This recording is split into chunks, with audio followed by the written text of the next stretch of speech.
Pengertian Rhizopoda. Rhizopoda termasuk protista mirip hewan. Rhizopoda bergerak dan menangkap makanannya dengan kaki semu atau bisa disebut juga dengan pseudopodia. Tubuh Rhizopoda bersel tunggal dan bentuk selnya dapat berubah-ubah. Hewan dari filum ini hidup bebas di air tawar, air laut, atau tempat berlumpur. Salah satu hewan yang tergolong filum ini adalah amoeba. Amoeba berarti hewan yang memiliki bentuk tidak tetap. Di sini saya ingin menjelaskan tentang struktur tubuh pada Rhizopoda. Pertama-tama ada inti sel. Inti sel ini berfungsi untuk mengatur seluruh kegiatan yang berlangsung di dalam sel. Jadi, seluruh kegiatan itu diatur oleh inti sel. Selanjutnya terdapat vakula makanan. Vakula makanan ini berfungsi sebagai sistem pencernaan tubuh. Nah, setelah sistem pencernaan tubuh itu diproses, nanti hasilnya itu akan diedarkan vakula ke seluruh tubuhnya. Selanjutnya, di sini kita bisa melihat ada vakula berdenyut. Vakula berdenyut ini berfungsi untuk mengumpulkan dan membuang ampas hasil metabolisme dalam bentuk cairan. Tidak hanya itu, vakula berdenyut juga berfungsi untuk mengatur kadar air dan garam pada tubuh. Vakula berdenyut ini sama fungsinya seperti ginjal yang terdapat pada manusia maupun hewan. Selanjutnya, di sini terdapat sentriol. Sentriol ini berfungsi untuk mengontrol gerakan sel dalam penjuluran pada pseudopodia. Sentriol, di sini juga terdapat plasmalema. Plasmalema ini adalah selaput atau membran sel yang terletak paling luar yang tersusun dari senyawa kimia lipoprotein. Lipoprotein itu adalah gabungan dari senyawa lemak dan senyawa protein. Selanjutnya terdapat ektoplasma dan endoplasma. Ektoplasma ini dengan endoplasma adalah sesuatu yang berbeda. Endoplasma adalah sitosplasma yang berbatasan dengan membran, sedangkan endoplasma adalah sitosplasma pada bagian yang lebih dalam. Terakhir ada pseudopodia. Pseudopodia ini memiliki nama lain kaki semu.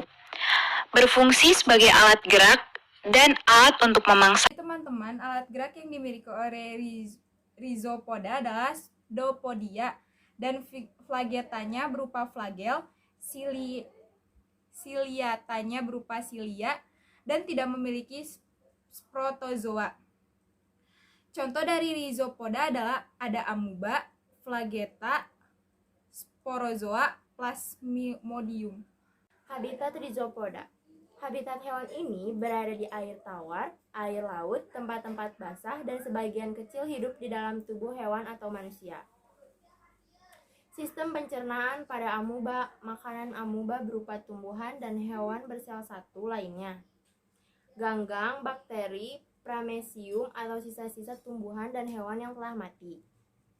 Makanan dimasukkan secara fagositosis, yaitu dengan menjulurkan protoplasma yang membentuk pseudopodium. Pseudopodium ini kemudian mengelilingi makanan tersebut lalu dimasukkan dalam rongga makanan. Di dalam rongga makanan terdapat enzim yang berfungsi mencerna makanan. Sisa-sisa makanan dikeluarkan melalui membran plasma atau plasmalema. Sistem pencernaan pada amoeba. Makanan amoeba berupa tumbuhan dan hewan bersel satu lainnya, seperti ganggang, bakteri, dan paramecium, atau sisa-sisa tumbuhan dan hewan yang telah mati.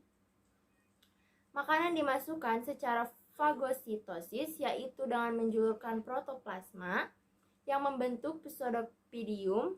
Pseudopodium ini kemudian mengelilingi makanan tersebut lalu dimasukkan dalam rongga makanan. Di dalam rongga makanan terdapat enzim yang berfungsi mencerna makanan.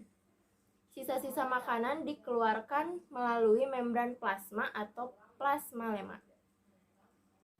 Sistem respirasi dan ekskresi.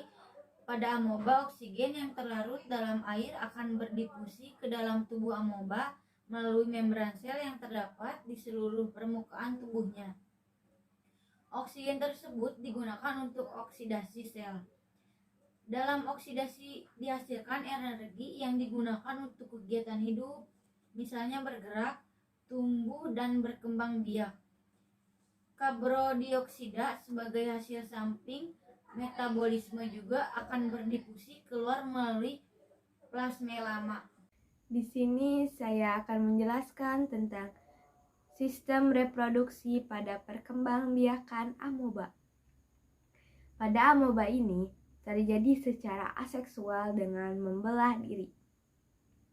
Proses ini diawali dengan pembelahan inti menjadi dua, atau bisa disebut dengan karyokinesis, dan diikuti dengan pembelahan sitoplasma, atau bisa disebut juga dengan sitokinesis.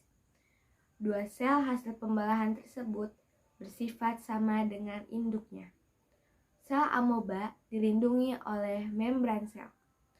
Membran sel disebut juga plasmalema dan berfungsi melindungi protoplasma. Sitoplasma dibedakan atas ekstoplasma dan endoplasma. Terima kasih. Di sini saya juga akan memberikan contoh dari rhizopoda. Yang pertama, ada arsela. Arsela memiliki rangka luar yang tersusun dari zat kitin. Arsela banyak terdapat di air tawar. Yang kedua, ada diflugia.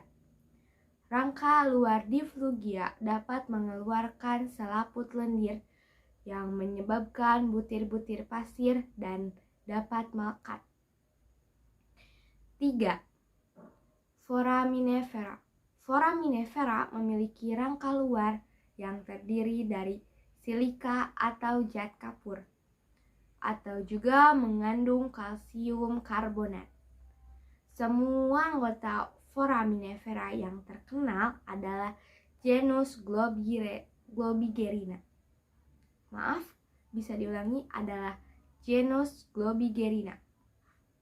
Lapisan foraminifera dapat digunakan sebagai petunjuk dalam pencarian sumber minyak bumi. Globigerina merupakan organisme yang apabila mati, cangkangnya akan jatuh ke dalam dasar lautan dan membentuk lumpur yang disebut lumpur Globigerina. Dan yang terakhir atau yang keempat yaitu Radiolaria.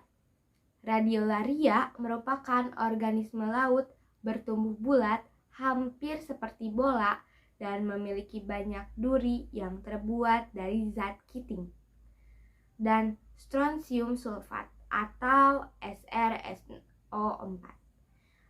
Radiolaria yang mati akan mengendap di dasar perairan membentuk endapan yang disebut lumpur radiolaria yang digunakan sebagai bahan alat penggosok serta bahan peledak. Contoh genus Radiolaria adalah Acanthometron dan Colosphaera. Nah, mungkin cukup sekian dari saya. Terima kasih.